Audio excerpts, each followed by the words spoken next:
Exterior: producers of Blood of My Blood, time travel and meeting Jamie and Claire's parents. Outlander: Blood of My Blood, Starz's upcoming prequel series to their beloved fantasy historical drama Outlander, follows the lives of the parents of Outlander's madly in love protagonists, Claire and Jamie Fraser. Jamie's parents, Brian Fraser and Ellen MacKenzie, carry on a forbidden romance as their rival Highland clans jockey for political power on the eve of the Jacobite rebellion of 1715. Meanwhile, in the early 20th century, Henry Beauchamp and Julia Moriston fall in love during World War I.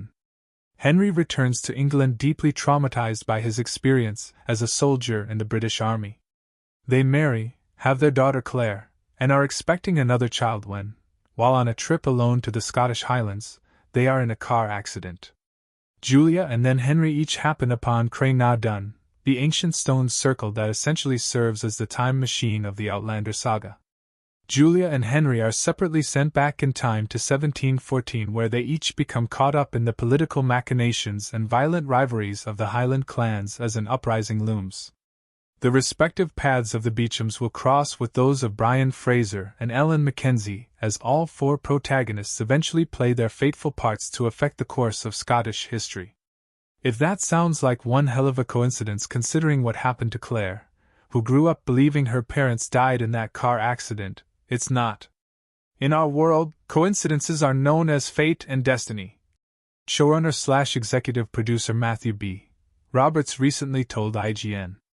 Please find our interview with Roberts and executive producer Meryl Davis about Season 1 of Outlander, Blood of My Blood below. It has been edited for clarity. Matthew B. Roberts, I think we were very careful not to unwind anything.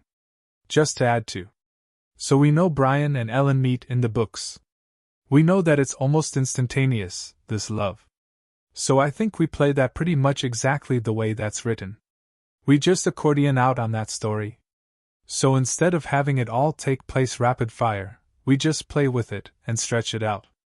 And Henry and Julia, obviously that's free game. Diana said multiple times she's not interested in telling that story, but when we pitched it to her, she was like, go for it, that sounds like a cool idea. That's, to use a pun, an open book that's free to do what we want. And we also want them to cross paths with Brian and Ellen. So that opens up a new adventure for us as well. Meryl Davis, I'm not a writer, but I think I was like, ugh, we're leaving the books behind.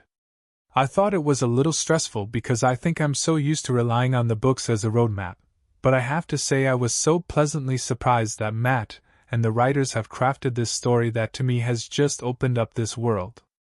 We always talk about Jamie and Claire being the central focus of Outlander and everything has to spoke off them. But in Blood of My Blood, you not only have two couples instead of one, but you just have so much more freedom to explore the ancillary characters in a way that we didn't get to do on Outlander. And to me it's been incredibly exciting and freeing in some ways, but still keeping in the Outlander world. IGN, I would imagine one of the biggest challenges was working in the time travel element. It's kind of the die-hard problem. How many times can the same guy get caught in this situation? Was there ever any version of the story where those respective love stories ran parallel but left out time travel? Roberts, not really, because I don't think that would have been Outlander. That would have just been two parallel love stories being told at the same time. Outlander has time travel. That's what makes Outlander magic. And that's the magic in the show. But also I think, and I'll use your example, is that John McClane just happens to be just the unluckiest guy of all time. So that feels coincidental. Whereas in our world, coincidences are known as fate and destiny. So that's been crafted into the books, and we took it into the TV show. So when all these fateful meetings happen, that's what they are.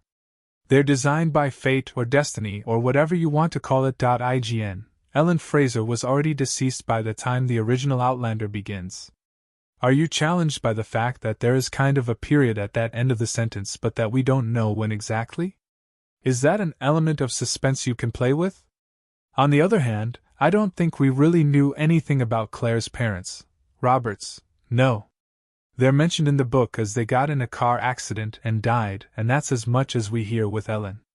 And we know Ellen and Brian and Dougal and Colm and Murtagh, We've seen all their deaths on camera.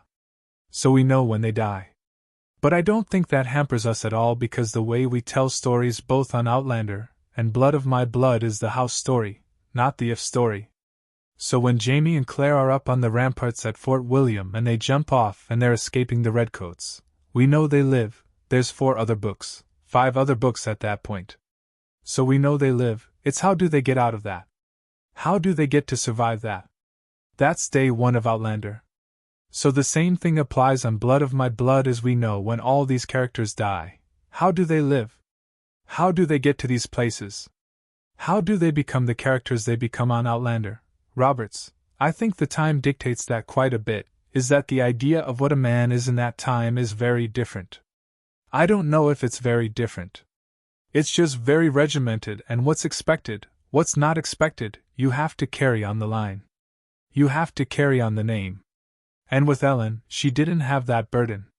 And even though Red Jacob probably would have loved that, he might have treated her slightly different if she was a man. And he opens his heart to her, and he knows he can because she's a woman and that she won't ever have the burden of being the laird. So he frees himself there, and she gets everything those boys didn't, but they get to witness that. They witness that, and that builds resentment, and he tries to shape them into lairds and they just don't have what she has. And I think that is that family dynamic. I think Lovat is a little different in that he has a big heart, and he truly loves deeply for himself. I think that's the kicker for Lovat is he only has enough love to give to himself and that's it, and everything else is a prop in his life, even Brian. And he can call Brian a disappointment, but Davina is who shapes Brian. Davina is the sun and the moon in his life. I don't know if he fights against Lovat. I never saw Brian as wanting his father's approval. He probably wants some respect from his father, but I don't know if it's approval. I think that'll play out over the course of the show. Davis, I think also Brian's been forged by fire. I think we'll see over the season and the second season that Brian is shaped by his treatment from Lovat for better or for worse. And you're right, his mother has guided him to be the person he is, and he's gotten out of that situation far better than one could hope. But also, in terms of Red Jacob, I think Ellen does not pose a competition for him. Do you know what I mean? He can be more loving to her because she's not after his lairdship. So he can let down in a way and be more vulnerable with her. And sadly, he isn't that way